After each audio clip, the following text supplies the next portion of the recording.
All right. Griffin, how are things over there? Scarlets won. Massive results. I'm sure you guys are still celebrating right into Monday evening. Yes, Scarlet's won, mate, but can't have everything, because as you may have seen, I published a Stormers documentary today, which would have been doing a lot better numbers, I think, if the Stormers had managed to get the job done against the Sharks yesterday. But unfortunately, no. The Stormers let me down badly, so we'll talk about that later. Yeah, 100%. We can't wait to talk about that. Vickers, how are things over there? Still in SA, or have you finally left the warmth? No, I'm not going anywhere. I'm not going anywhere. It's cold out there, bro. It's very cold. Running around. Yes, buy a coat. So, everything is good, bro. Everything is good. Pretty relaxed. I mean, it's been a night. Oh, I think Vickers, we keep missing you on your network. All right, fantastic, guys. As usual, news making headlines first, and then from then onwards, we've got the URC to cover. And then at the end of the show or later on in the show, we will cover some of the Six Nations, the squads that have been released. What do we make of the squads? I mean, there's nothing alarming, but we'll just go through maybe our predictions and what we think or who we think might be the victors in 2026. News making headlines. Scoop. Yes, sir. Sorry, Scoop. Can you hear me now? Yeah, I can hear you. Perfect. All right, sweet. All right, fantastic. Not wasting any time, guys. Hugh Griffin, Pino, Aldred, Fiku, Taubert Flamand, all not available for France. It's been news that's been making rounds this past week. I mean, what do you make of Galtier's decision not to include these three players? We know Flamand just got, his wife is pregnant, or they're trying to do, what is this thing called? What is IVF, it? I think. IVF. Trying to go for IVF. Yes. So it's big calls. It's big calls because, especially in the case of Aldred and Fiku, both of these guys captained France in the November tests. So it's a big call. And it reminds me a bit of Warren Gatland's used to make these calls all the time. A guy would be, first name on the team sheet one campaign, and the next campaign he's not in. And to be fair to Gatland, mostly, at least in Gatland's, the first time around, he'd get those decisions right. Now, the thing to remember about France is that France operate a 42-man national squad. So it's not 36 or 38, it's 42. So you're saying, okay, maybe they're not in the 15, maybe they're not in the 23, but are they really not in the 42? It's a big call. Exactly. And Aldred, especially for me, that's a big one, because he is a big presence in that dressing room. He is a big voice. He's a senior player. 100%. But, the rumours are, the gossip and rumours in France, Scoop, it never goes away. The gossip and rumours in France is that Aldred is just the latest player that Galtier doesn't get on with anymore. So Galtier is pretty widely known that Galtier is not beloved by his players and never has been. All of them, if you ask them, all of them will say, technically, as a coach, fantastic, one of the best, if not the best that they've worked with. As a human, as a man manager, they say almost nobody rates him. Almost nobody rates him on that side of the game.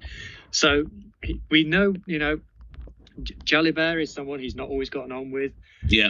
Gregory Aldred is someone it doesn't seem like he's getting on with anymore. Damien Penaud, also potentially not someone that's Galtier gets on with. You have to remember that Penaud is Mathieu Jalibert's best friend. So you can see a link there to maybe they don't see eye to eye. I'm speculating there, but we have circumstantial evidence, let's say. Fiku is probably the one where you can be like, yeah, okay, maybe I see it. He's probably a guy who's coming towards the end anyway. You're looking in his position. Is he in the top 4 players in his position anymore. Maybe not. Probably not. Aldrit, France, the number 8 jersey. If they're not playing Aldrit there, they're playing someone who's not an out-and-out 8. If they're not playing Aldrit there, they're going to be playing someone who is either a second row or a blindside flank. Yeah. It's going to be moving across. So that's what's going to happen. So it's a gamble there from Gautier.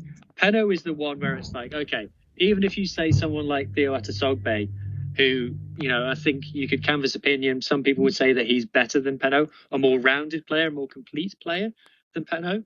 But you're losing a lot of experience there, no? Well, and he's France's all-time top try scorer. And exactly. It's with Penaud, it's kind of like, okay, you can have an opinion on whether he's first choice 15, but not in the 42. That suggests it's more than just ability-based selection. A bit risky. Because, as a coach, not picking these experienced guys, is it a big gamble on Gautier's side, or the French are capable of slotting any other player in those positions, whether they're experienced or not? No, I think you guys have said it. I think you have said it. It's very difficult when you have such an influence. Top try scorer not being included is a big no for me. I do understand on the family side of things where you release a player on family duty. That I'll advocate any day of the week, because the respect you get from your players with the return that you get from your players from doing that is massive. So for me, I think that the player being excused is perfect. Well, if you look at the Fiku, like you guys have said, he is coming to an end in terms of his career. Also, the talent that's coming through France, I think they do have enough talent to the backup to be able to hold the position. But if Penaud is obviously excluded, that is massive. I'm sorry, that is massive. Look, it's like taking a winger that is scoring all your tries and just saying, no, not anymore. He's not doing the job anymore. But that guy is doing everything. In club level, he's probably still dominating. 100%. 100%. Yeah, so that wouldn't make sense. No, fair. Without staying on this particular topic for too long, Baltimore, Jade, will be hosting the greatest rivalry, 4th test between the All Blacks and the Springboks. Is this a good move by New Zealand rugby and South African rugby?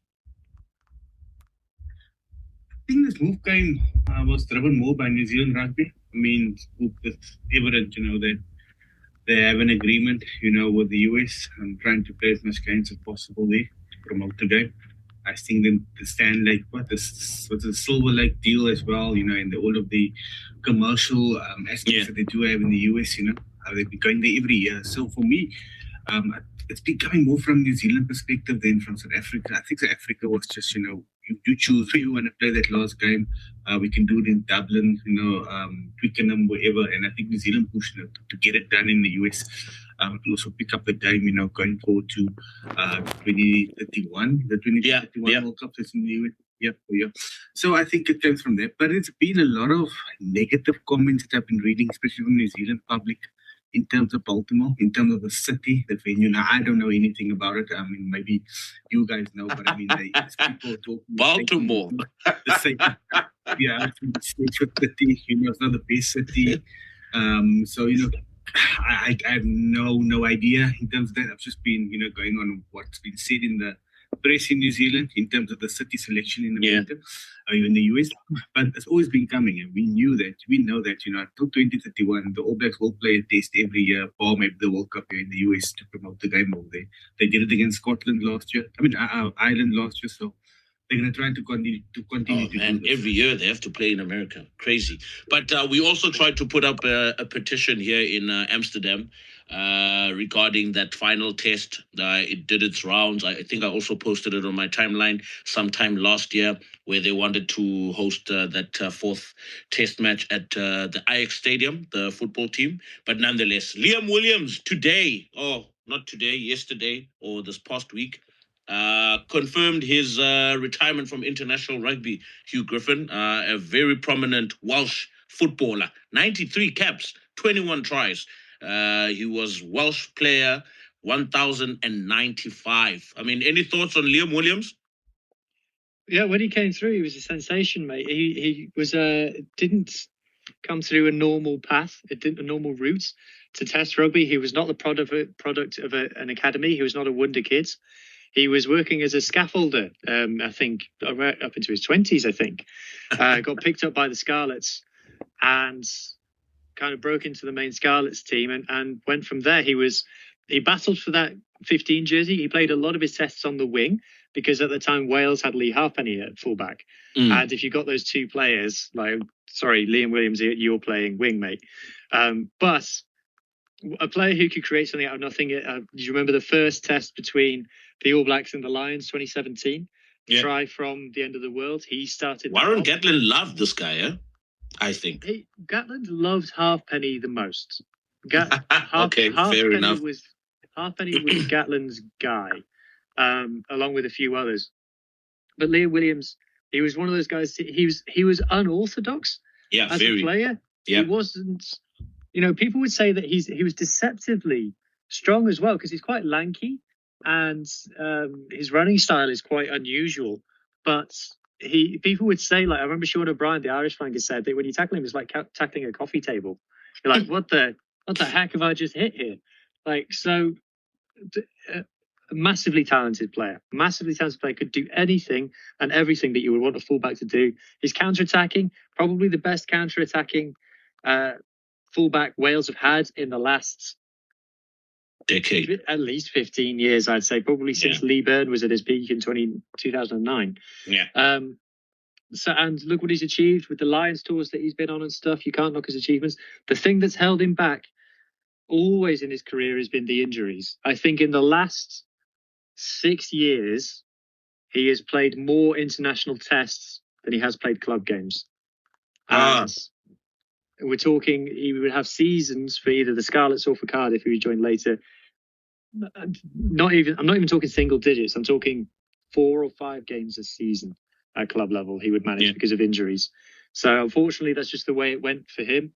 But his honours list speaks for itself. Achieved in terms of Welsh players, I don't think there's any or many Welsh players who have achieved more than Liam Williams. No, fantastic. Speaking of not playing a lot of footy for his club, Pieter-Steph du Toit, Jade Craig, is injured again. He will be coming back to South Africa and spending the rest of the year in South Africa. He won't be representing his Japanese rugby team for League One in the season. I mean, we need to check how many games Pieter-Steph du Toit has played for this Japanese team. I highly doubt it's gotten to double digits at this point. I mean, he's going to be fresh and ready for the Springboks. Yeah, I think it's something ridiculous, like 2 in the last 2 years. I'm checking. Check, please. Check, please, because this is crazy. What? But he'll be fresh, Jade, for Rassie, for the greatest rivalry. This guy is top fit, my friend. He's one of those guys that we know back in the day we called top fit. If he's not injured, if he's not hurt or anything, if his body's 100%, he's plug and go. He'll be right for the Boks. He hasn't missed a Boks test match. He's hardly played rugby for his Japanese club or franchise. Because at the end of the day, they're the guys also they're paying in the big bucks. So I think they must be. There's going to be an executive at Toyota who's like, what the hell is going on with this? Because he's going to be costing him a lot of money. The scores on the doors are, so he joined Toyota for 2022, this looks like. 2022. So he played 10 games in his first season. He played 14 games in his second season. He played 11 games in his third season. So it's going okay. He's played 0 games in his fourth season, and he's played 3 games in his fifth season. So 3 games in 2 seasons.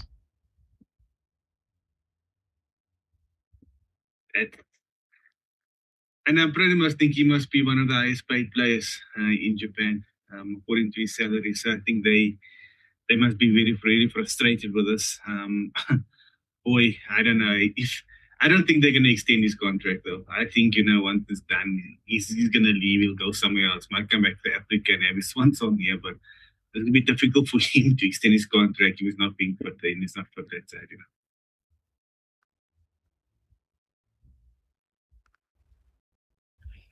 Steve, you with us, mate? Yeah, it seems to be gone. Oh, yeah. Sorry. Brendan Fenter will be returning to London for the second stint at Saracens. I know he's got shares there. He's also infamous or famous for his post-match interview. Brendan Fenter. I think you can find it on YouTube if you look hard enough. Coach Wayne Smith is leaving, Jade, New Zealand Rugby for a role or a position overseas. Your thoughts on this before we jump onto the URC? I don't know if it's not been 100% confirmed from him, right? So I don't know, because there's a lot of chit-chat from Wayne Smith in the last few days. He's been very disappointed about that. Yeah. The guy officially retired from coaching, a few years ago. He's just a consultant for the Black Ferns and for the All Blacks. So I don't know medically, if he's up to it, really. I mean, he's struggled, or he's battled cancer battles twice, in the past 5 or 6 years or so. So medically, I'm not sure if he's up to it. And I mean, he's 68 years old, so I don't know what coaching role he'll take really overseas. He'd be one of the guys that was in rugby really wants to keep, but I think also I think it's a little bit the bad taste in his mouth in the top to New Zealand rugby at the moment as to what happened to Razor, and the way they sacked him. So I think that's maybe also just something from his end, to say that I also won't be around you. I also leave, if he's not going to continue acting professional, or he's going to continue treating people like that. Yeah, fair. Other news as well. Coming from the Waratahs, Angus Scott Young obviously left the training grounds with a facial fracture after a bit of a punching situation with Miles Amatosero during training. Because I'm sure you've come across a few of those things during training. I don't know, what's your experience with players, teammates fighting at training grounds? Yeah, absolutely love it, mate. I love it. It all depends. It all depends. Look, if you, especially if it's an attack versus defense type of situation, I'm more than happy if a guy gets cleaned out properly. For example, I'm more than happy for a big hit in training. Yeah. But I'm not for punching, because that is not part of the game. So whatever is part of the game, whatever is allowed within the laws of the game, I'm more than happy for that to happen. But if you're gonna start then punching, because then that becomes a off-field personality, personal fight. So for me, anything punching, fighting on the field is not acceptable, and I will never select players that go that route. But in terms of within the law of the game, the hard cleans, the big hits, the handoffs, the bumps, those things I'm more than happy for as a coach. Okay, no, fair enough. Now moving along swiftly, ladies and gentlemen. Before we move along swiftly, Kitsoff also shared his views regarding Ardie Savea. He said that he wouldn't be picked in the Springboks. I highly doubt that. Ardie Savea probably walks into any rugby team at the moment. But obviously, the off-field... Yeah? I think, Scoop, I don't think it's that deep. I don't think he's looking at it in terms of the player. For me, as a player, he'll walk into any team. But in terms of what happened, they forget, guys like Kitsoff forget that it's the same thing that happened at the Bulls. It's the same thing that happened at the Sharks with Jake White. It's the same thing that happens with the Lions with John Mitchell. So it's nothing new. It's nothing new. And I think players, they tend to think that some of these things are fabricated, but they're not. The players get rid of the coach. And it's very simple. So that's why I always say the best advocate for any coach in this world is a player. Leave the administrators, leave the cups and the trophies. That the trophies don't mean anything if the players don't respect their coach. You will win as many. Let's say you win URC, you win a World Cup, and you still get fired. Imagine that's yeah. So Reza has been winning the Super Rugby for years, and he comes into an All Black coaching setup. He doesn't get along with the Hurricane. Oh, now which is yeah. So for me, it's like simple. It's simple math. Players will always win that argument. Fair enough. URC results over the weekend. Edinburgh losing to Bulls 1917. Munster getting a win finally against the Dragons. Was a tight game. Very tight game. Ospreys drawing. Hey, man. What does this look? Oh, okay. Ospreys 24-24 against the Lions. Scarlets, big victory this weekend. Hugh will take us through that. Against Ulster 27-22. Last minute freaking try, man. Last minute try. What a pass by Costello at the end there. Stormers losing to the Sharks. We will break that down. Nitty gritty, detailed. What happened, what actually transpired in that game. And then Connacht hosted Munster. Leinster. They lost 23-34. And then Warriors pipping Zebre 26-21. So Glasgow now have moved to the top of the log since Stormers lost against the Sharks. And then Cardiff winning against Benetton. Something's happening in Wales, guys. Something's happening in Wales rugby. I think it'll be interesting to keep an eye on the Six Nations, what they do. They definitely need to win 1 or 2 games this season to actually build up some confidence going into either the summer tour, end of the year tour, and building into 2027. I think there's potential there. There's definitely potential. But Hugh, kick us off with the Scarlets and Ulster, and then we'll jump into the Sharks and the Stormers game. Yeah, so obviously as a Scarlets fan, I enjoyed this game a lot. It was, if someone wanted to tell me that Ulster were the better team, I'd be okay with that, because they have been a very, very good team this season. I was doing some research on them at the end of last week, and they've really nailed down their selection. What really jumps out when you put their team sheets side by side across the season is the coaches know who they want to select. And if that person is injured, they know who is second choice. And you don't get what you see sometimes, particularly in the centres, where if one guy goes down, both guys change, or one guy moves position, or whatever it is. It's like, no, this is the first choice guy, and then this is the second choice guy. And they've been playing good rugby, getting good results, and they played their full strength team in Knethly against the Scarlets. And I thought that they played well. Like I said, they had 2 tries disallowed in the second half, and there was a couple of referee decisions, 50-50, that, maybe if this game is played in Ulster, played in Belfast, the referee goes the other way. But as a Scarlets fan, we don't normally benefit from home advantage when it comes to referees, so I'm not complaining. Just even if we had end up of losing that one by a point or 2 points, or whatever it was at the end, if we had lost it, I still would have been happy, because it was by a long way the Scarlets' best performance of the season, by a long way. The players looks like they knew what they were doing, and it also looks like they were playing a game plan and a style of rugby that they were happy to play. And this hasn't been the case in the season up to now. They've looked a little bit lost out there on the pitch, and they haven't looked like they were playing a style of rugby that they wanted to play, that suited them, that they bought into as being their identity. Yeah. We've had Nigel Davis come in as the new director of rugby now, and like every third word that comes out of his mouth is either identity or DNA. This is a guy who understands his task, a guy who understands the squad that he's got, and understands what kind of rugby he wants them to play. And it feels like the players are bought in. It feels like he's got that buy-in from every player in that dressing room straight away, which is massive. I interviewed one of the players in the week, and he kind of offered, without me having to press too much, that the new guy, director of rugby coming in, has meant that the assistant coaches have been able to focus more on on the training field Monday to Friday, and they said that they're already feeling the benefit of that, only that it's 2 weeks in.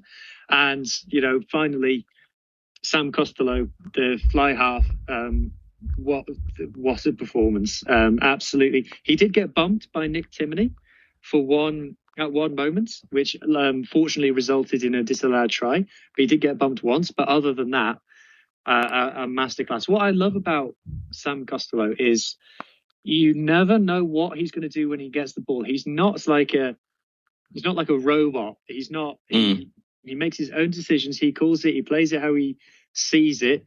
Maybe it's a kick. Maybe it's a carry. Maybe it's a run. He's not a glory boy. He's quite happy to be the guy who gets the assist to the assist, or to do the chess moves or the snooker moves. Set things up 3 phases ahead of time. He's patient, and he's not afraid to take on big moments. You see some fly halves hide in rugby matches, and he never does that. So to see him getting his plaudits now, I really am enjoying that. Fantastic. I mean, I think he would definitely be the key guy for the Welsh team this season. I think you guys have got a good fly off in him. And yeah, man, you guys need to just build a team around this guy and obviously give him the freedom that he probably has now with the Scarlets in driving that team forward. I think there's definitely potential of him kind of taking Wales to the next level now into that World Cup in 2027, definitely. But yeah, great win for the Scarlets. Happy for them. Not so great news down in Cape Town, Jade. Huh? The last time you supported the Stormers was when Luke Watson was in Pretoria. What? Yeah. I don't know why people think that I'm a Stormers supporter. But yeah, your thoughts, man, on the Stormers. Back-to-back losses. Yeah. And the Sharks went there with the game plan. And the Sharks executed their game plan. They had a fly half that was there to direct and drive the ship in the right direction in Hendrickse. They also had a 9 who was kicking phenomenally in those box kicks. I don't think there's a scrum half in this world that kicks accurate, nice hangers like Jaden Hendrickse. My goodness, man. Are we gonna let the point? No. Box kick. No, accuracy. Dupont hanger. Doesn't do the hangers. Dupont doesn't do the hangers. He's safe. See, man, there's no one who does it like Jaden Hendrickse. So when I was watching the game, I was like very impressed. And every time it's pinpoint. Yao Pengla is there right at the ball. And Sasha was put under pressure as well a few times where we had to come and run up from the backfield. And they tested him a lot of times. And it was never clean catches either knocked into touch or a knock on, and Amy Barrett will play advantage. She plays a lot of advantages, by the way.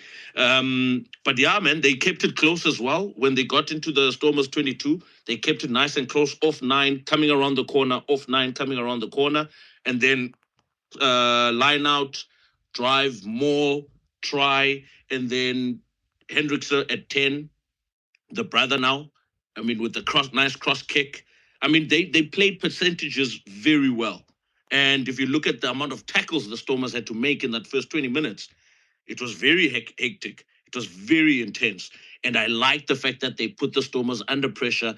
I mean, if I look at the two teams, I think the Sharks looked more in control of that game than how the Stormers looked. The Stormers looked individually good, like your Sasha and Willemse were probably the only 2 backline players that kind of shined in that first half. And obviously the quick thinking from Sasha as well kind of helped, but it was too individualistic for me.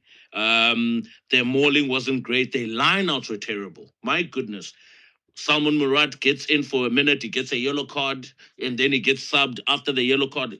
Incredible stuff, right? I mean, yeah, these are my thoughts so far, but we'll get into the other details with Vickers as well and Hugh jumping in. Talk to me, Jade. Yeah, no, you hit the nail on the head there. And I mean, just to add to that, I was impressed, like, with the Sharks as well, right? Especially with their back. I mean, if you're going to score, they scored like 3 or 4 goal tries from maul. And I mean, Stormers are no slouches when it comes to the maul defense.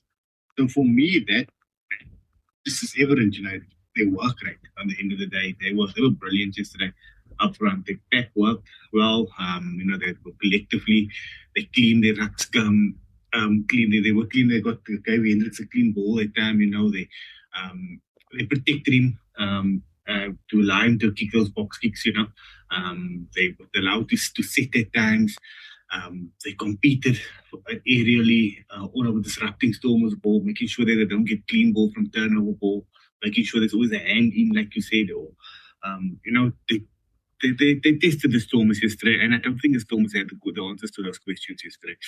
The other thing that also they stood up for me yesterday was Andre Ester's performance again. I think he's pulled up his socks this past few weeks or so, or months or so. He's really been, since we've been criticizing him and being a hybrid player, but he's been solid for them, and he's the captain, right, Scoop? He's the captain of the moment. Yeah, he's the captain. I think he's also shown leadership and maturity in that aspect. And remember, they lost a guy like Lucanio also, and I mean, Esther has really stepped up. He matured this season for the Sharks. The other thing I did notice of the Sharks yesterday, when they brought them Masuka and Esther into flank, it was business as usual for that back and forward. They didn't really change the shape or so. I just had a question. The third, or was it the third maul try? I think it was Esther that scored. And Amy was on the verge of giving a penalty try and a yellow card, but she changed the mind because he was grounding. Shouldn't she have still gone back to the yellow card? You could. Shouldn't she? You can. She should, because actually there was a collapse, and Stormers would have played with 13 men. And also the Marat situation. I feel for this boy. He can't catch a break, It happened to him at Test match rugby, and it's happened to him now at URC level. Yeah. I really feel for him. I feel for him. He can't catch a break. He's not putting in performances. I don't know where to next for him. It's like he's just not getting the rub of the green at the moment when it comes to performances or, some match situations. He's getting yellow cards. Like yesterday was substituted, like you said. So for me, I really feel for him. I don't know what Dobson can do, to get something out of him to get him in the better, because it can be, is it a situation or the time or period in his career where it can disrupt him, and it can really make him turn out to be, like a Earl Rose kind of player where it just goes from there. But Jade, let me ask a real question here. What is he good at on the park? Okay, one thing of Salman Morati, he does a lot of the dirty work. What Salman Murat does, he does a lot of cleaning. He eats a lot of runs in the game. He's got leadership. He makes a lot of tackles. He comes in a lot of tackle assist as well. Because he's not the flashy player. Because he's not the player that's, winning lineouts like a Victor or a Sam Whitelock. Because he's not the guy that's typically hard and an enforcer like Bucky's bought that. He's never going to shine out in the game. He's never going to be the guy that when you leave the field, or you can say, wow, Murat played well today, because from the public eye and the guy watching in the stand and the guy that, the layman rugby supporter that just go to the field and drink a beer and see the score sheet and sing the songs, he's never going to be the one that stands out. But for us that looks deep in and see how much rucks he eats, you see how much tackles he makes, that's where you see he comes in. But that's why he got the box selection. His leadership as well. That's why he was called up.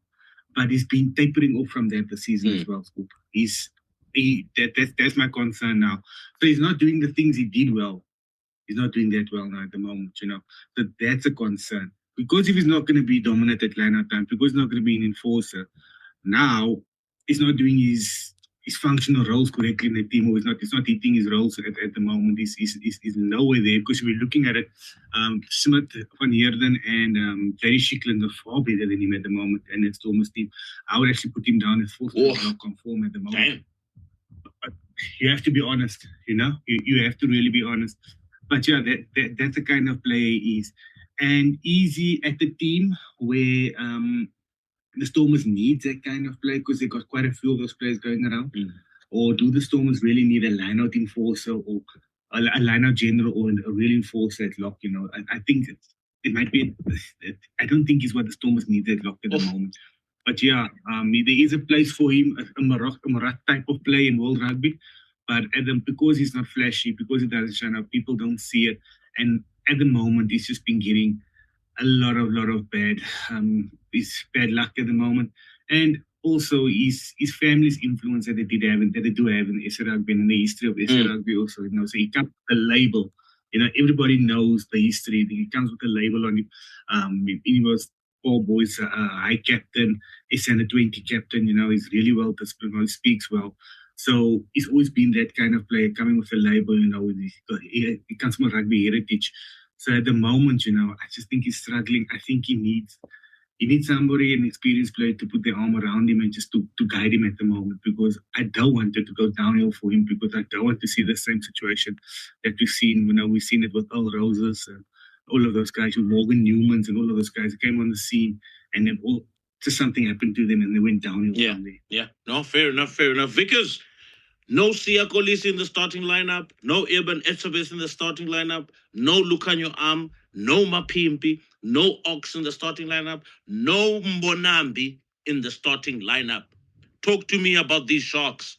Young team, young coach. It looks like things are starting to move in the right direction for this team. What are your thoughts? What did you think of the Sharks specifically in this game? And then maybe also then share what you thought about the Stormers in this game. Yeah, look, I think if we look at the two things that I think picked up the most were the Stormers didn't do themselves justice. Every time they hit the ball, they either made a mistake or, like you say, losing the line out. In terms of the ball, the Sharks had most of the ball. But if you look at the carries, the meters gained, the Sharks had about 200 and something, 30 something meters gained, and the Stormers had about 293. But Stormers made 150 something tackles, and Sharks only made 67 tackles.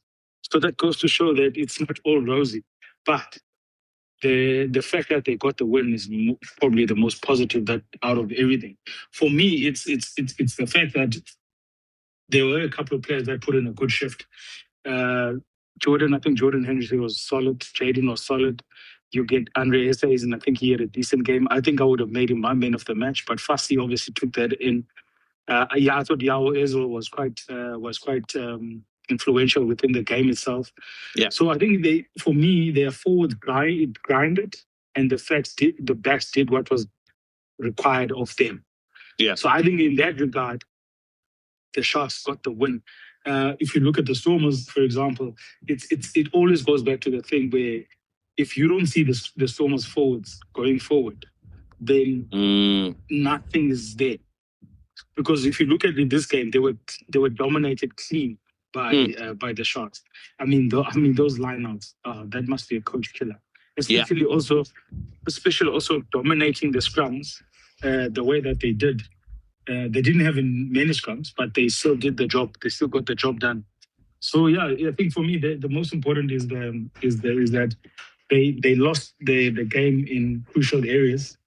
Those 5 meter kicks from the Sharks, they got them really on the back foot. But hopefully they will bounce back. But it's so crazy how they lost one game and they're already second on the log. So it means most of their wins have been getting without bonus points. So that's actually quite something to look at. Interesting.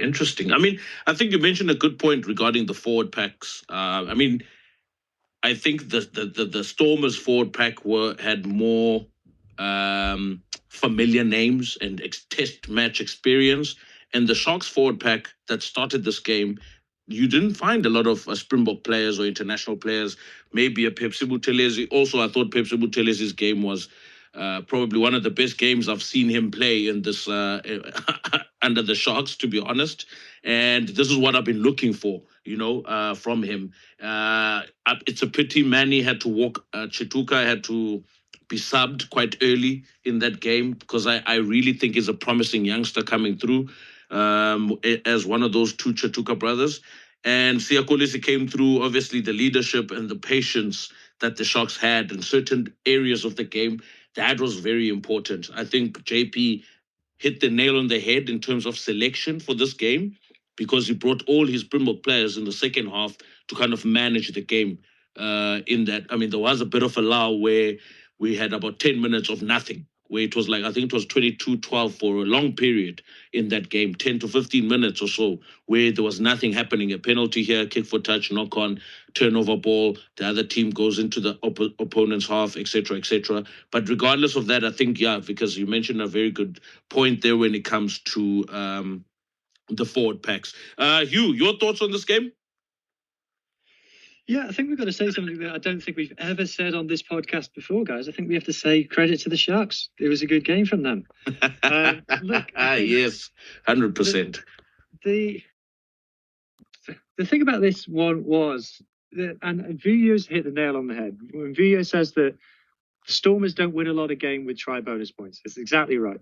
And if you look at what's kind of made the Stormers this season, what has been the foundations of their kind of revival, their rebuild this season compared to last season, the seasons before, is it's all about set piece and it's all about defense. Now, okay, I know the Stormers have conceded 4 tries in this game, but I don't necessarily think they defended particularly badly. In many ways, I'm not sure that the Stormers actually played that badly. But what's made it all turn into a nightmare is the Sharks have taken away their set piece. The Sharks have got a scrum. Both the Sharks and the Bulls have a scrum that can take on the Stormers at scrum time to at least get parity, if not, win that battle. And the line out. I can't emphasize enough. The Stormers' attack is pretty much nothing without the line out. I think something like 59% of their tries come direct from first phase. And I think something like 70% of their tries originate from set piece.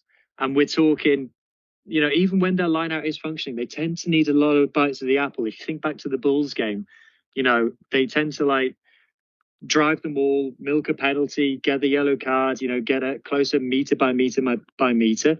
They're not kind of like a one chance, one try kind of a team. They are very much of a stay down in your 22 and grind you down kind of a team. And the Sharks, I think I heard someone say, I was speaking to a Sharks fan, he said that even before the last round of Champions Cup games, the Sharks have said, we are targeting these Stormers back-to-backs because they're playing the Stormers again next week. We are targeting these Stormers back-to-backs. This is the ones that we want. And if you're looking at the Stormers game, he's saying, if you take this from the Stormers, what is the biggest way that you can hurt them? It's the line out. And that's true for most teams. There's almost no team in the world that is going to win a rugby match with having 6 lineouts stolen from them. That is a crazy statistic. 6 lost lineouts. But you have to credit to the Sharks for executing it. Even on their own 5 meter, they're jumping up there, getting up there, they're disrupting the Stormers lineout. They're not letting it go to a maul. They're winning the ball in the air. So you have to. Joseph Dweba must be laughing his butt off over there in England. But this is the thing: is the Stormers lineout up until this point this season has been excellent. Has been absolutely excellent. Statistically, the best in the URC. So again, for me, you have to credit the Sharks and say, look, you've gone for this high-risk strategy, but aimed at taking away your opponent's greatest strength. And it was successful. And the other thing I just want to ask the panel, because, when your forward pack is losing 6 lineouts in a game and arguably not winning the scrum battle, it's difficult to criticize a fly half. However, what are we making of Sasha at the moment? That was going to be my next question. But let's let Jade jump in there, and then we will talk about the 2 different game drivers in this game. Like I said, the execution and the game plan. I mean, the Sharks came prepared, and the Stormers looked unprepared. But anyway, Jade, let's go. Yeah, you know what? I want to answer you there on Sasha before I go to my question. I don't want to direct you but when it comes to Sasha now and the player that he is, the name that he's made. I mean, he's the marketing tool now at the moment. He will surpass here Polisi, and be the marketing tool for SA Rugby, and he's the poster boy at the moment. So any performance from Sasha, anytime Sasha eats at 70 or 60 or 50% game, it's going to be looked at with a fine-tooth comb. And it's going to, under a microscope, it's going to be looked at every performance. So he's going to have to now get used to this criticism. We've seen it with the best of the best in the world. It always happens. So this is something that he's going to have to look at. For us, we might not think he had a bad performance. We might not think he's been good in certain aspects. But as soon as he just drops, a 5 or 6 out of 10 or 7 out of 10, as we're going to say, it's below his standards. He didn't have a good game because you can expect the best from him the whole time. But the question I had to Vujo was, obviously Stormers did perform better in lineups this year. But historically, over the past 4 or 5 years, we've always known them to be a team that struggles at lineouts and that we can target them at lineout time, whether it's the timing issue, whether it's the hooker, you're not able to get the tail ball or so. You as a coach, if you are prepping for a team and you're prepping for the Stormers, and you know historically that they've been struggling with lineouts, you know historically they haven't been the best at lineout time, but this season they seem after 10 games to have sorted it out.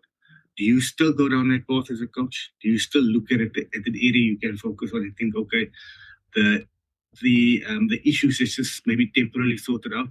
Or, do you dwell away from it when you do your planning? Because if you're going to target a team at lineout, you're going to throw a lot of eggs, put a lot of eggs into that basket. How do you approach that when it comes to a team like the Stormers? Because I feel that the Sharks looked at it historically and said, okay, they might have overcome the problems at lineout time this year, but we're still going to target it. I think it depends on the combination, Jade, in terms of if you look at the forwards coach, the lineouts coach, that's his job. So he looks at the combinations. He looks at which combinations they had when they were losing lineouts. He looks at the hooker, the combination of the locks in terms of when are they struggling with their lineouts. And I think in terms of what we saw now in this game, that they really did target. They did target the lineout, and especially Vincent, because Vincent stole most of those lineouts. So it's clear that Vincent maybe has some insight within their lineouts. Maybe it could be that he knows their lineouts. They were leaked in terms of the combinations that they're gonna use in terms of those numbers. So things like that do happen, but as a coach, you do focus on if you're a lineout coach, you will come with a strategy where they're using the same combinations that they were using when they lost these lineouts, and it's the same hooker. So let's give it a go. If we're failing, this is our plan B. But if we're winning, continue putting them under pressure. And I think, like you said, the moment they competed 5 meters from their try line, you knew that these guys know exactly what's happening within these lineups. So it does depend on the combinations and obviously what's happening. Yeah, no, fair. It makes sense. Then going back to that question, Vickers, where regarding the 210s, I mean, like I said earlier, I thought Jordan was pretty good in directing that ship, the Sharks ship. He didn't play too much. He didn't try and overdo things. But then when it came to the Stormers, I mean, for example, when I watched the game, the first time Wanda Milan touched a football was on the 28th minute. The first time he touched the ball was on the 28th minute. Imagine a backline player, but all you saw from the Stormers backline was probably just Willemse and Sasha alone for a long time or for long periods in that match. But when you look at Andre Esterhuizen, the amount of times he touched the ball, you look at Hooker, the amount of time he got the ball as well. Regarding just as a fly-off, I mean, I don't know what to make of the Stormers' backline, because Galant as well, I mean, he wasn't up to scratch yesterday, making elementary mistakes. How do you get that backline to be fully functional when you have a star player like a Sasha who always loves the ball in his hand? How do you get that backline to be performing at optimal level if you have a fly-off like a Sasha?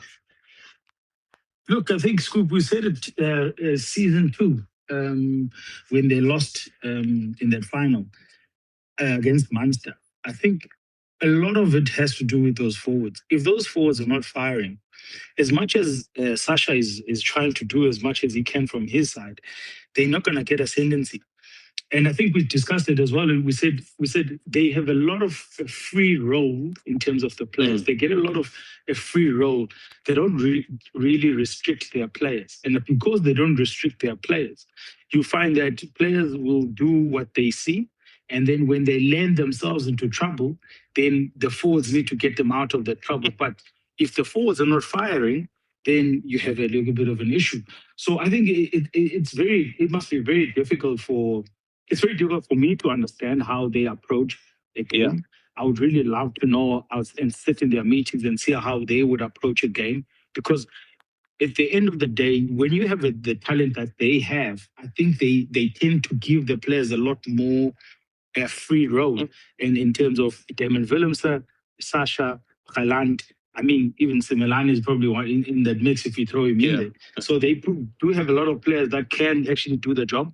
But the question would be, at what point do they hold them back? Is there a plan B if things are not going according to plan? That is the question. Sheesh. Okay, fair enough. JP Peterson, Hugh, what do you make of his game plan in this game? Regarding obviously what the selection, like I said, no star players in that lineup as a starting first half, and then everyone else was on the bench. I mean, what do you make of his approach now to this game and how they executed their game plan to the T? Yeah, it seems like they got it right. It's difficult to judge him because, firstly, it's early days. Secondly, where he's taken over that team from was not in a great place. It didn't start that great, and the results haven't been that great yet. This is kind of the big one. I do kind of have a question, and I had the question about the Bulls as well when they didn't beat the Stormers, but they played well. When you're going to Cape Town and you're playing in front of 50,000 people in a sold-out DHL against what is at that point the best team in the league, and you've got, okay, maybe they didn't stack their starting team with Springboks, but you've got big game players in that team. It's kind of the mentality. That's how much coaching does that require in terms of getting them up for it, getting them focused, getting them bought in? Because if your mind isn't where it needs to be for a game like that, it's never going to be for any game. So that's kind of the question I have for that. And then I think what's also massive in this game is that the Sharks scored first. The Sharks led this game for 79 minutes out of the 80. And I think that's massive. The Stormers were always chasing the game. The Stormers were always chasing the game. And that changed the mentality. It meant that the Sharks didn't have to do anything complicated. You're in the lead. You just make your tackles, compete at set piece, and then do what you need to do at attack. It kind of doesn't really matter where the points come from that point.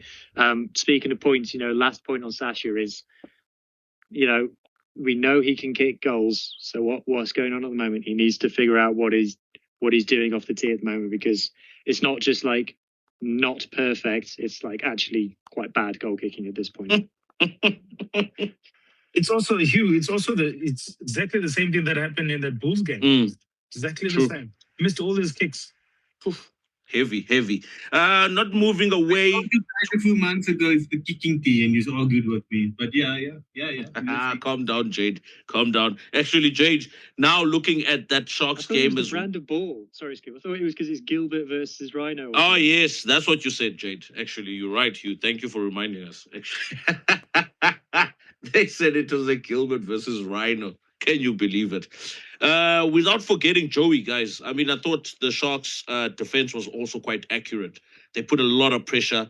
They had good line speed for this game. Obviously, Hugh, like you said, regarding getting yourself into or hyped or psyched for these games, it should come naturally for any player, especially these South African derbies, because I mean, some of them are playing for Springbok honors, trying to impress Rassie Erasmus, but still staying within the structures of what their game plan is for this game. But what do you think of Joey's defense on Saturday? I mean, he's come under scrutiny over the years. When it comes to our podcast as well, we've put the Sharks under the pump for a very long time on this pod. I mean, it's time to give them their flowers as well, where they deserve it. I mean, 22-12 for a very long period of time. And the 2 tries that the Stormers had scored at that time was one, maybe lapse of concentration from the Sharks, which was a quick tap and a try. And then the second, that was the second one. The first one came from a turnover. They didn't give the Sharks, they didn't give the Stormers a lot, actually. If you think about the tries they scored, and then the last one at the end was a penalty try, basically, which means the defensive effort for the Sharks in this game was pretty accurate. It was very good. So for me, that quick tap try was very strange, because Andre Esterhuizen was talking to Amy. Ah. So how was because Andre was walking towards Amy. he was saying something to Amy, and then such a quick tap and play. Isn't that And then isn't that the Amy said, same? "Play on." Isn't that the same thing that happened with the Blue Bulls, where Pollard actually did something similar while the captain was talking to the ref? Oh, I think it was Salman Murat actually talking to the ref, to Colby, on some, hey, did he take it on the right spot? Did you give him the right spot, etc., etc.? But Pollard took a quick one and he scored. But I mean, Jade, defensively, talk to me. No, you hit the nail on the head there again, Scoop, in terms that, they didn't give the Storms. But I also think the prep that went into it. I mean, you mentioned it, speaking to a few close shop supporters, that they're targeting these two games. And I think the way they went through and prepared mentally, and where they set their stuff their guns, so whether with discipline enough on defense, you help them at the end of the day. You're going to have to always, if you're looking at a guy like Joey, I mean, we spoke a lot about Joey on the spot. I mean, the few of us know him personally as well. But Yeah. in terms of that, Scoop, I just think they prep, the way they set this week on defense. Andre Esterhuizen was also good on defense as well. Yesterday, I mean, he had a all-round brilliant game. Not allowing a lot of turnovers, not getting penalized also. Sometimes it's crucial. You can be good on defense, you can be making your tackles, you can be pushing them back, but then you start giving away and it's 3 penalties and then it's three plays. They didn't do that so much yesterday as well. That's also a feather in the cap, as a positive in terms of the shots. So for me, I think they prepped well for this. I think they look forward to it. They had a plan on defense and attack with the Stormers team, and they stuck to their guns. Now the crucial thing is, can they double up? Can they do it back to back? Because obviously now the Stormers know what they expect from them. Yeah, what I think the Sharks will do the weekend, what JP will do, will bring a few of those Springbok players back into the team, and then we'll see. But he's still got to alter his game plan, because the Stormers are going to know what's coming for them this weekend. Yeah, Skop and Jag, and defend very well. I think it's quite simple. Sometimes we forget when it comes to defense also. It's not just about the tackles made. It's not just about not getting the team over not allowing the team to get over that advantage line. Also, the mistakes and opportunities you create from defense. The way you force your team into mistakes, the way you push them. So the defense goes into your lineout as well. They were competing at lineout time. 5 meters. The Stormers had a lineout like you mentioned, competing. Forcing an error. From there, they played on. So that's all that defense brings, So for me, it's not just about your tackles and stuff. It's the way overall, I think the Sharks were brilliant yesterday in terms of that. However, the big question is, can they do it back to back? If they can do it this weekend back to back, then we can state, you know what, the Sharks, okay, they're on the right trajectory. But they're back to their old habits, and the Stormers come and wallop them at their spot, whatever it's called, then it's a problem. Fair Scoop, enough. You can't be back if you were never here in the first. Hugh, actually, since you're telling me about being back, Sean Everett, losing against the Blue Bulls on Saturday, it's time to go. No, they can't. They've just given him a 2-year contract. Well, they fired Razor halfway through his contract. It can happen. It's a bad. Well, I said, right. So I said after the North-South derby in Cape Town, I said, this is not the game to judge the Bulls on. You need to judge them on like a different, like a smaller game, if you like. Yeah. And the example that I used was Edinburgh away, and I didn't realise that actually, like 2 games later, they would be playing Edinburgh away. So now that the Bulls have gone and won that, by my own logic, I have to say, yeah, okay, we're seeing improvement from the Bulls, and the Edinburgh only scoring the 17 points. Look, Edinburgh are not good. I know a few Edinburgh fans, and they wanted to see the back of Everett a long time ago. I'm just saying what other people are saying, guys. I'm not attacking the guy on a personal level. I don't know the guy.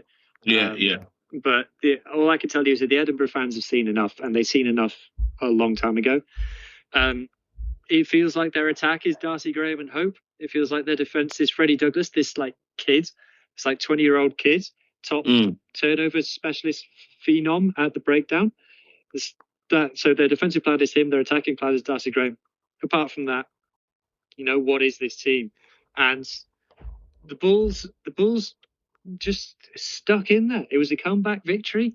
They didn't fall apart. They didn't let their heads drop, and they got it. And you could see from the way that the players were celebrating on the pitch as well on the full-time whistle. Like they needed this. This was big for them. And it's back-to-back away wins up in the north. They had Poe, now they had this one. That's starting to be kind of what the Bulls were doing this time last year. And so, we've talked about Ackers on this pod, but the more that I have kind of spent time talking to rugby people, learning from rugby people, studying stats and team lineups and teams and stuff, is that ultimately, if you've got good players, that tends to help. And the Bulls have got a great squad, one way or another. And he hasn't changed much, in terms of his starting lineup the past 2 weeks. Well, no, but this is the thing: is when you've got a squad that is that good and a roster that is that good, you're not going to be bad for long. But being bad was the anomaly. So they were at some point, one way or another, whether it was with Ackers in charge or not, it was going to come good. Are they incredible? No, that's not what I'm saying. But the rot was always going to stop at some point. So they've done it. 2 away games. I think now you got to see when they get back to Loftus at altitude in the heat, does that mental block come back? Does that kind of the pressure come on? Do they think, oh, geez, we better perform now, and the heads go again? Or have they really fixed it? So they kind of ticked a milestone now for me. Back-to-back wins up in the north, but they still got work to do. Yeah, 100%. I mean, for me, I've just noticed that they've been using the same team for probably like 3 or 4 weeks in a row now. And how much mileage can these guys run on when they come back home? Because it's going to be forced to change up that squad or the team lineup, the team 23. And that's where the challenges come. I think that's where Jake White was pretty good at when he was handling this Blue Bulls team. He knew which players to play where.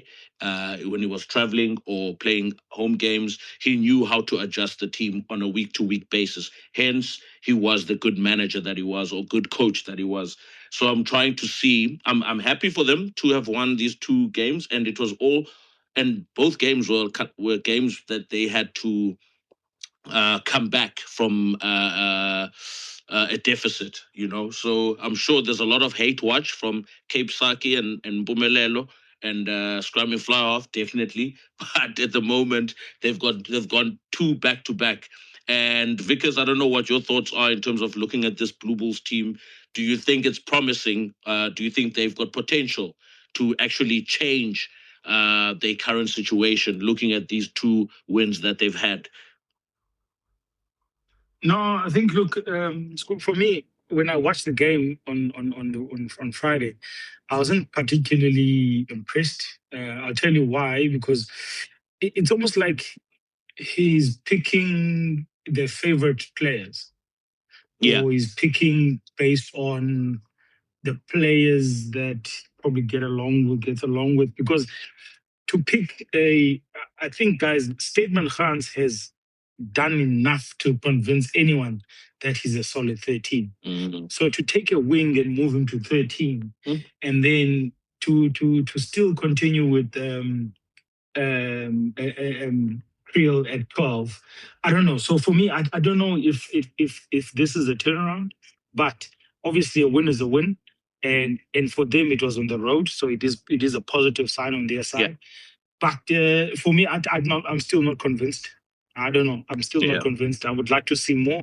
I'd like to see a lot more different. Like we talk about selections group. You asked about Kelimpilo. He was starting at 7 this weekend, but he's in 8. And the guy who started at 7, it was the guy who started at 8. He's a 6. So there's still a lot of questions that I'm asking myself. But obviously, I'm not the coach. It's just one of those things on my side. I think it's still too early to judge, say much about this team. Fair. Hugh? Just want to say Bulls' next 3 games are Lions away, Sharks away, and Stormers at home. So it's great what they've done now, but there is a very a possible world where they lose all three of those games, and if they lose all 100%. three of those games, Surely. we are right back to square one. Surely at the headquarters they are writing that that letter saying, hey man, we've seen enough, we will find somebody else as a kid. But then who will become a caretaker coach, or do they bring Jake White back? Jade, your thoughts on the Bulls so far? I mean, they've lost, they had 7-0 and now they're 2-0.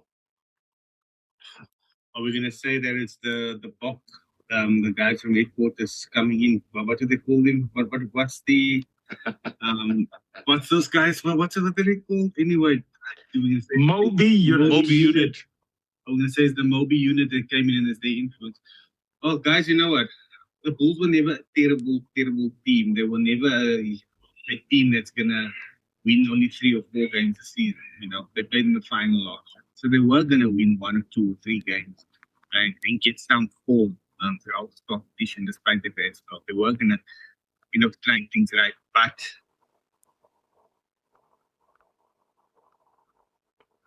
Jade, are you there? I think we've lost Jade. station you want to have on the top of the table, but I don't think they are close to only to stay for a few more weeks. And Ackerman in this Moby unity. Okay, fair enough. Can you hear me? Testing 1, 2, 3. Yeah. Okay, cool. Guys, without wasting any time, I think we've covered pretty much a lot right now. I think Glasgow, from my side, when I'm looking at now the table of the URC, Glasgow Warriors, I think they could do a double, guys. I don't know why I've got this feeling that they could do a double. Gave them a game, though. Have you seen the Zebra score? Yeah, that was a close game. Yeah. Zebra got my table. But, I mean, do you not see Glasgow Warriors going all the way in the URC, going all the way in the championship? I don't think they've got the squad depth to do both, no. I don't see them doing both. I think that they've set themselves up really well in the Champions Cup. And look, we've seen them go and play a URC final away in Loftus and win. So if you could do that, you could do anything. But it's I don't think that they can do it on both fronts. I don't think they have the depth. But look, I think with the Zebra match, I think they can kind of forget about it. It's a bit, they went full strength against Zebra, and I just think that they probably really, yeah, massive. And I think that they just probably weren't up for it. I think they were just probably phoning it in a little bit, to be honest. Zebra away, on a Saturday night. Come on, guys. So I think they're looking great, and I love, like, their stats are so fascinating. They play such high tempo, there's such high ball in play, so high phases. They just play and play and play and play until you can't handle them anymore. But you said Bulls coaches, Scoop. I don't think Franco's that happy at Glasgow. I think if the Bulls say, "Hey Franco, do you fancy a job?" I think he'd go. Oof.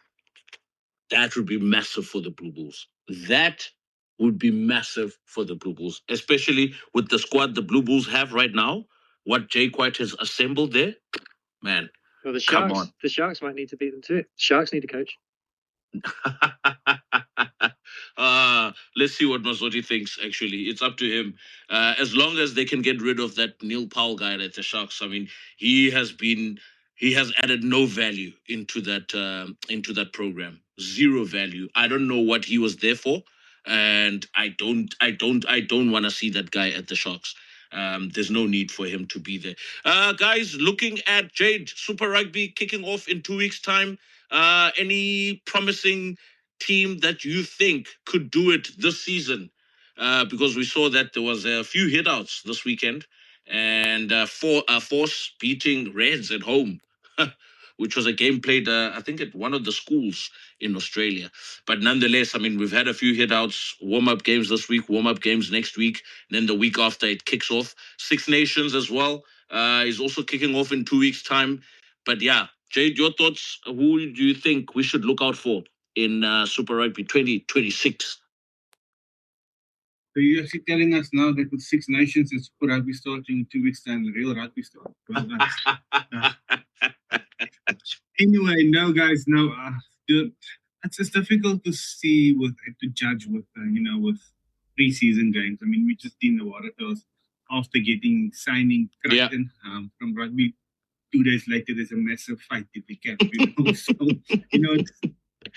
it's up and down, But I mean, the Brumbies will always be solid. I mean, they didn't lose that many players. I know they lost Ikitau and Upo, but they've got good players coming through, and they always got. I mean, what's Lockham and those guys? They know what to do. They know how to get into a play. So you always fancy them. And then you obviously see how the Reds pick up. I think the Reds has got Carter Gordon coming in this year at 10. So they've actually got Carter Gordon and Liner at 10. And then they also signed, I think, did they sign Ben Vunipaolo? I think he's gone to the Dogs. But anyway, that's for the Australian teams. I mean, they'll be close matched, but I think the Brumbies are still the pick of the Australian teams.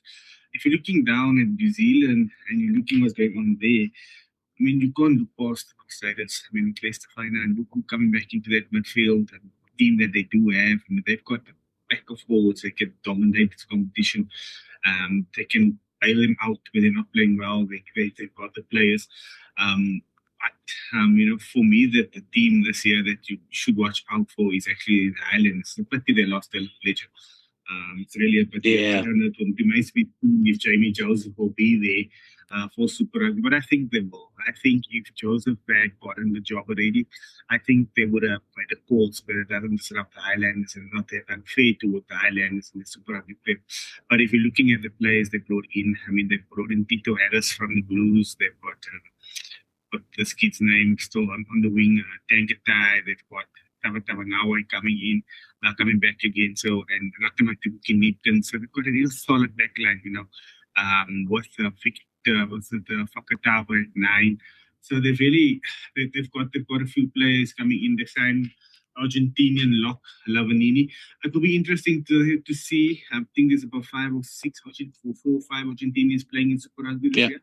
So it'll be interesting to see them as well, play for different teams, how they play. But I mean, with Lavanini and Holland playing locks for the Highlanders, I think will give them a little bit more experience. So I think the wild card team this year, or the surprise team this year for me in Super Rugby will be the Highlanders. Yeah.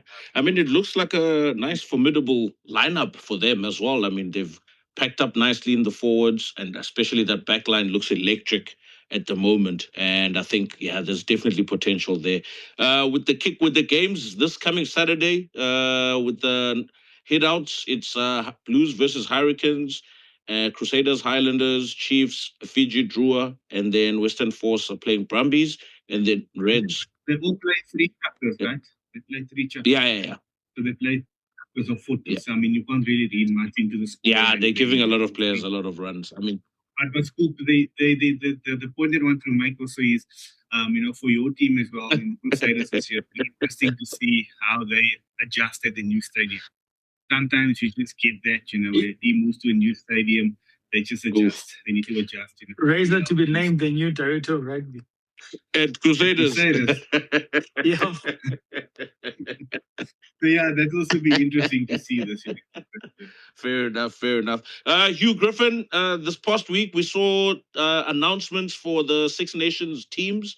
I mean, anything that stood out for you besides, obviously, we already covered the French earlier in the conversation, but anything else? I mean, from the Welsh perspective, are you happy with the squad? Do you think it's good enough to get a win or 2? No. Really? Wales is what it is at the moment. I think, is there talent yet there? Yes. Is there players in there who I back? Yes. Are there players in there who I don't back? Also, yes. I'm interested to see which way they go with selection. I'm interested to see which way they go with the centres, because I'm not sure that they know what they want from the centres, to be honest. And I've shared my view on this backline. Yeah, I wonder who's really calling the shots with this selection for that backline, and I'm not sure that there's full alignment there. And then the pack is just they need to Wales needs to pick players who are actually going to go out on the park and do something and not just fill a jersey. Because there are some players in that Welsh squad who are just happy to fill a jersey and not cop any flack for making a mistake. Other than that, Stealing a paycheck. Oh, jeez. But other than that, Ireland have got some injuries up front, so it'll be interesting to see what happens with that. I think both Porter and Furlong are out, and Beelum is not hitting the heights at the moment. So that is going to be a test for them. I think England, they've got a couple of injuries. I think Finn Smith is injured, so I guess George Ford is going to be the fly half there. But I think. Am I correct in asking, what is this big hype about Finn Smith, guys? I'm yet to see it. He did. I think it's because he came in after Marcus Smith, and when it went from Marcus Smith to Finn Smith, the results for England immediately took an upward turn. And I think he is more the right player for the team. I think Marcus Smith is arguably a more talented rugby player, but he's not the right player for this team. And I think Finn Smith is far more, and Finn Smith is a better defender as well, a much better defender than Marcus. So we'll see, but it doesn't matter either way because I think George Ford is going to be the guy, and it should be England to lose. They've got to go away to Scotland, and Scotland love beating England, but I don't know. I think they should be favourites for that. I think they're a better team. They got Ireland at home. Obviously, Wales and Italy should be formalities. And then they got France away. And France away is the big one. Now, France could have had who knows what France's Six Nations is going to be like. It could go anywhere. Anything could happen from game to game. But it would be massive for England to say wrap up a Grand Slam in Paris. That would represent massive progress for this England's team. And if they don't do it, if they lose to France away, you'd have to say same old England. Vickers, Scotland, we've spoken about them every single Six Nations for 3 seasons now on this podcast. Do you think Gregor Townsend right now, he has to freaking come up with a trophy? Or are they just happy with beating England in the Calcutta Cup and that's it for them? Yeah, Scoop, it's always been like this with this team. No, man. I think, I mean, every year we say the same thing. They've got the players. They've got the people. Yeah, it's now or never. When? Yeah. When else? It's now or never. They've got a perfect centre pairing. They've got a solid, not a solid forwards, but a very good tight five. Yeah. They can actually push those Lucies can actually push any team around the park. So for me, I don't know. I don't know when we're going to stop saying it's it now or never, because we've been saying this. And these kids are getting older now. I mean, Gregor Townsend has the best Scottish side in a very long time. Jade, in a very, very long time. There's no way that he shouldn't be beating England. There's no way he shouldn't be beating France. There's no way he shouldn't be beating Ireland. Surely, now or never, as Vickers has said. Yeah, he's got if you're looking at it, I mean, you just mentioned that England's got the perfect setup games, But I mean, Scotland, they've actually got better games because they've got both France and England at home. So for me, I'm not looking at the Scotland team and stating, oh, they're going to finish 4th or 3rd. They should actually target it. I think their main thing this year is to get over that island area. And if I had to choose a team at the moment, who I fancy at the moment on current form, I would go for Scotland over Ireland on current form. Because Ireland's been going down. I mean, they haven't been the same team they were since the last World Cup. Yeah. So I think Scotland might be in a better position. And for me to keep an eye on, I said the Six Nations will be interesting because what New Zealand Rugby did with Razor, sacking a guy, who's performed well at Super Rugby and at the provincial level. But it's just not, they figured out very quickly he doesn't make the cut in international rugby. So what is it going to do to the likes of Scotland and France, for example? Let's say England wins the Six Nations this year. let's say Scotland has a Six Nation, is it time to pull the plug? Especially when you do have a guy like Franco waiting around. You might just lose out on Franco Smith. Franco Smith might just go to the Sharks or to wherever next year. Yeah. And then he's not going to wait and hang around another year for a Scotland job. The same can be said with France, with the guy from Toulouse, Hugo Mola, and then Bru from Bordeaux as well. So with the France, they gone. Not so much for them too, but I mean they. Do you think those two are capable of looking after France after Gaultier? Mola's a little bit old. But I think Bravo for me at UBB, I think he's got. Remember when Gaultier got the job, he got so much resources because the French rugby threw everything into that basket to win that. Yeah. Everything, they just didn't. The only thing was they didn't prep for when Dupont doesn't play. So that was the problem. But they threw everything. They gave him every resource. I mean, he had Ibanez, he had Edwards, his coaching staff was so big. He just basically came in and managed that team. So maybe now it's time for them to make that change. And it wouldn't be un-French-like to make that change. Out from the world. It have to be typical French, typical France. And with all of the resources, all the players they got from top 14, and so I would say no, they're still underperforming at international level because they should be the number one team. Competing toe-to-toe, neck-to-neck with South Africa, not England and not New Zealand. Look at all the resources they got. So for me, it's really going to be interesting. But I would say, like because I said here, there's no excuse for Scotland not to do well this season. I mean, they've got this team for long, and also they've got the two biggest games at home. And how many times have they won the World Cup? They've beaten France in France already. So there's no excuse for not beating. The ones you can look at as Ireland away, but I think they're a better team than Ireland at the moment, actually. I think so. Well, fair enough. Guys, I think this should be it.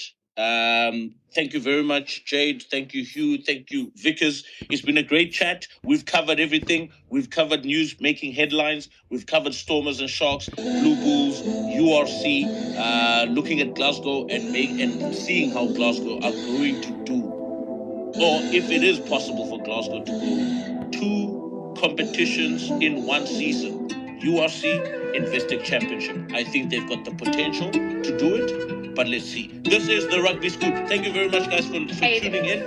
You'll find us on Spotify, YouTube. You'll find us also on Apple Pod. Check out Hugh Griffin's YouTube page as well. He's got a nice mini documentary about the Stormers as well. If you are interested in that, check out his YouTube page. But yeah, guys, find us on Twitter and share the podcast out loud and long. Thank you very much. Have a wonderful Sunday. Have a good evening. Have a wonderful week ahead. Cheers. Cheers, guys.